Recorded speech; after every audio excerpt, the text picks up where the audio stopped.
I need reassurance that me and my husband need to divorce. I need reassurance that this is the right decision. Me and my husband were engaged for several years, married just a few months ago. We were living together for several years and sharing all financial responsibilities during this time. He is my best friend and I always felt comfortable and happy with him. We are polar opposites in nearly every way. I had a traumatic experience with a weapon nearly a decade ago now, so I hate guns. He is a Marine and loves guns. I never took this away from him, but I did often struggle with him trying to get me to get over my fear of them, so I can protect myself when he's gone on long jobs. Over the years I learned to use them and even bought a pistol to keep on my nightstand to appease him. Eventually that wasn't good enough and he began trying to make me carry it. I tried to carry it unloaded and it felt so horrendous and unnatural I decided it was just not something I was comfortable with, and that I wouldn't be doing that.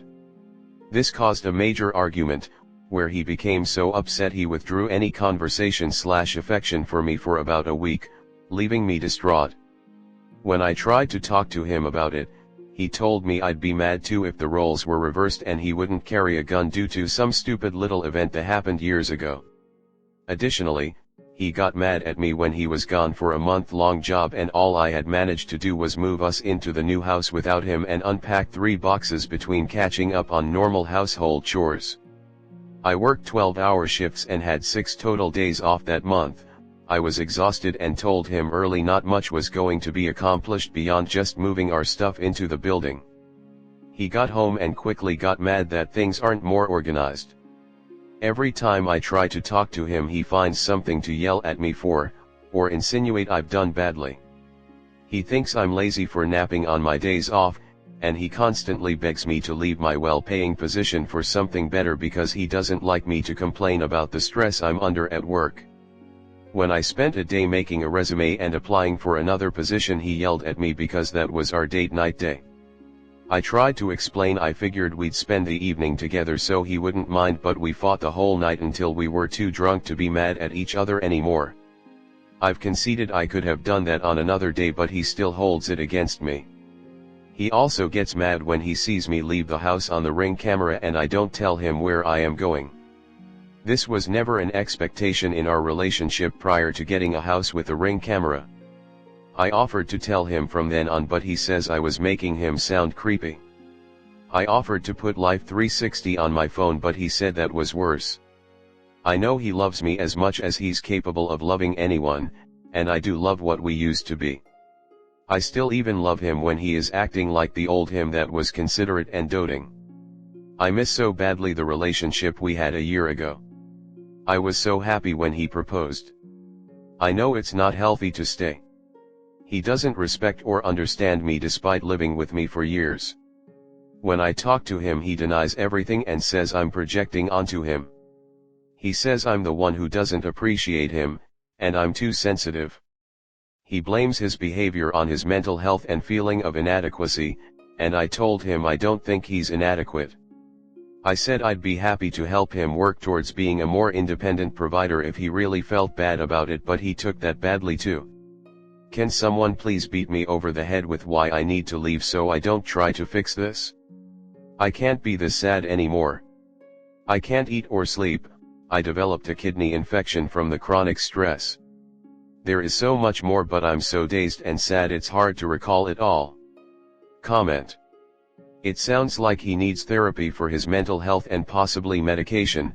His anger responses are not healthy. You should not be so stressed out in a relationship that you are developing kidney infections. You should not set yourself on fire to keep someone else warm. You need to take care of yourself first and foremost. Also, you can't fix another person. He needs to fix himself, and he has to be willing to admit first that he has issues he needs to fix and be willing to put the work in. It doesn't sound like he is there yet. If you need permission to leave, I am telling you to leave. You need to make sure you are safe, healthy, and sane before you can work on a relationship. Your home should be your refuge, your safe place to land.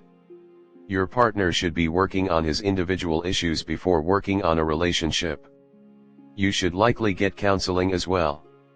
He's got you trapped, or so he thinks, and now his true colors are showing. It will probably get worse if you were to ever get pregnant/have a baby. He no longer respects you. He probably never did, but hid it well. This is who he is. I wouldn't stay if it were me. Start with therapy for yourself, don't do couples counseling with abusers, to help you sort this out and so you can feel good about whatever decision you make. You deserve a partner who does not yell at you, period. I am prior military, I have a host of issues from this, and I have never once yelled at my beautiful wife even when I have been at my lowest. Why? Because she is a wonderful person and does not deserve to be yelled at because I have my own issues. Anyone who uses their military experience as an excuse needs therapy and medication. It's not his fault he has these issues, but it certainly isn't your responsibility to be his punching bag. Being yelled at and talked down to is enough reason to leave. You deserve better. It really sounds like you are fundamentally different people. The fact that B believes you must be willing to carry a loaded gun with you at all times to defend yourself when you feel uncomfortable doing so is a deal breaker. I understand wanting you to be able to defend yourself, but a gun is not the only way to do that. In fact, keeping a loaded gun on your nightstand is just reckless as hell. Gun nuts love using guns to resolve every possible problem in front of them instead of using them as a last resort. There's a reason we're seeing an escalation in people shooting people for nearly no reason, kids playing in the street, delivery drivers, etc. I don't think it's wrong for people to want to have guns, but they are an extreme solution to any situation, and turns any conflict into one that will likely result in someone dying. You're completely right to divorce him when he is trying to force you to carry a loaded gun at all times, but honestly the fact that you are so hesitant to do so makes you 10x more qualified to carry a gun than most people. Next story 2. My cousin cheated on my close friend, what should I do? I'll call my cousin Lee and my close friend Sarah. Lee's like a brother to me, we've always been really close. He's always been kind of a player. For years he was in an extremely toxic relationship. After that, he started a relationship that didn't last long.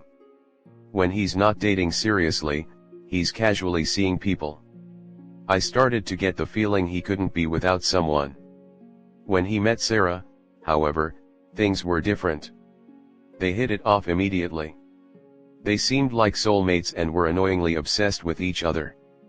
I've never seen him so happy and was excited for him. After a year or so of them dating, out of seemingly nowhere, Lee called me for advice.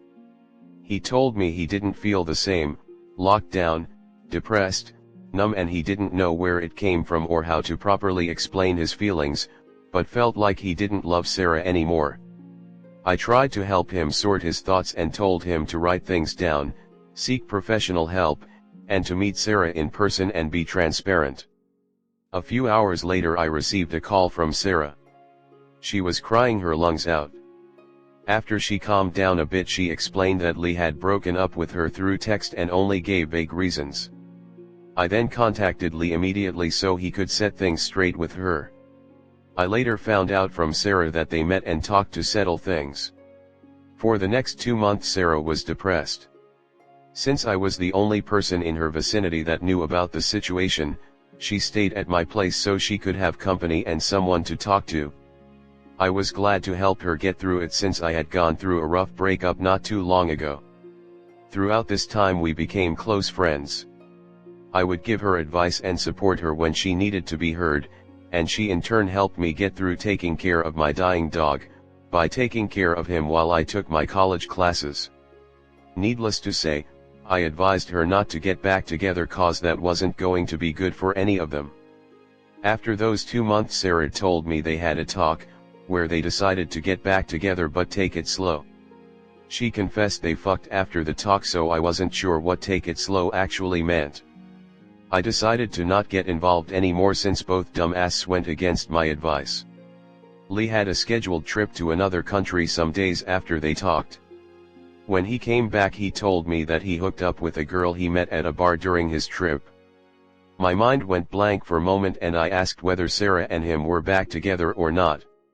He answered that they were not back together officially, that they were taking it slow. I assumed that meant they were being flexible and could meet other people. I really didn't want to give it any more thought. A few weeks later Sarah and I met at the beach to catch up, and she lets me know "Okay, everything's going great with Lee." I carefully ask if they're seeing other people. She responds that they aren't, that they're taking it slow but it's exclusive. I didn't say a word cause I really didn't want to get involved. My mind was already exhausted from my own issues.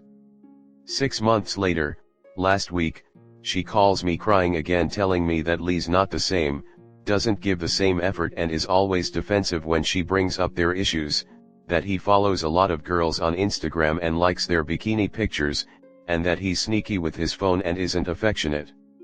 All the red flags you could think of. She specified that he slowly became like this ever since his trip. Then she asked if I knew if he was ever unfaithful to her and I blatantly answered no. I told her that she deserves better, that she's obviously not happy and that she should end the relationship. Before ending the conversation, she told me never speak of this to anyone, and here I am. Comment. Whatever you do, you're going to lose one of them when this all comes out in the wash.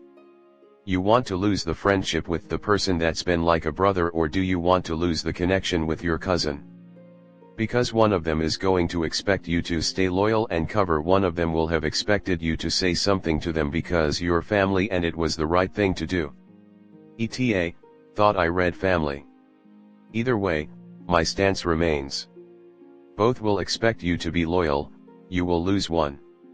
Which is more, truly, important to you? The one that shits on your friends or the one that's simply been a friend? This reminds me of my brother that is much younger than I am. We'd have words, oh yes we would. I love him too much to let him become that person, even if it costs me our relationship. We might not speak, but he'd think about what I said in the future and that would be worth it to me. This is big, not just a small miscommunication. He's hurting her with absolutely no regard.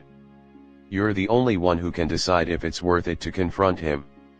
There was a 2-week period in between Lee saying they were not exclusive and Sarah saying they were, and during that time Lee revealed being with someone else. You do not mention after hearing Sarah's version they were exclusive, circling back around to confirm with Lee that was true, so in one sense you were very pointedly honest with your assessment, when asked by Sarah, that Lee had not cheated on the trip. You took the stance of staying out of things once, and you have advised her most recently that she deserves better.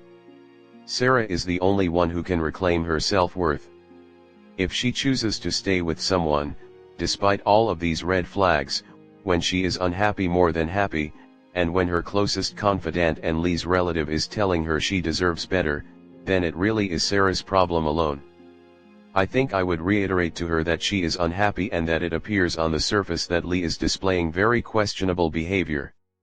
If you confront Lee and tell him to break up with her, and later that comes to light, or you get involved in any other way, then you run the risk of sounding like you were always standing backstage as a puppeteer, and your friend will feel betrayed not only by Lee, but by you, too.